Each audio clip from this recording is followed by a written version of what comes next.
Jeremy Corbyn on home turf, a North London town hall, repeats to me that Labour will try to force the government out of office if the Prime Minister loses that vote on her Brexit plan on Tuesday. But tomorrow she may decide not to put the vote at all. If she pulls the vote, will you trigger a no confidence motion? If she pulls the vote, that's a sign of absolute desperation on her part. So will you trigger a no confidence motion?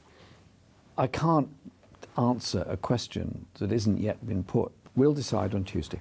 You said yesterday, when you were in Lisbon, that you would respect the result of the initial referendum.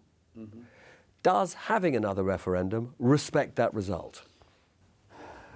I think a rerun of the original referendum would be met with a lot of dismay by a lot of people. I presume you believe that if there is another referendum, Remain would have to be on the ballot paper. So what would be the difference? Well, there has to be an option there of what's on offer. We still don't know what would be on offer. At the moment, we've got this deal which doesn't look as though it's going to get through Parliament, or some other subsequent offer that comes from the EU Commission. Your front bench colleague, the sports spokesperson, Rosina Alin-Khan, is at a People's Vote rally where she is saying that if you don't get your general election, there must be a People's Vote. Look, she's entitled to her point of view. There are people. Can she stay on the front bench having said that?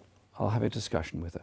Now, Corbyn constantly repeats that Labour's Brexit would be superior to the Tories. Why? Do you broadly think the entire British civil service has been utterly useless over the last 2 years?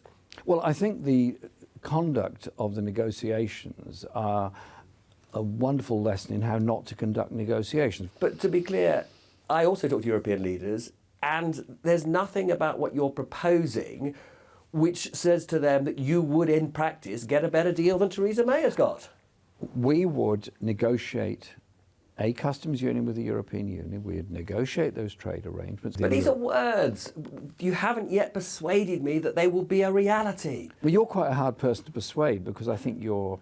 Because I spend too much time talking to people on the other side of the channel, maybe. I don't know who you spend your time talking to. Listen, this deal is ridiculous. It's not going to work.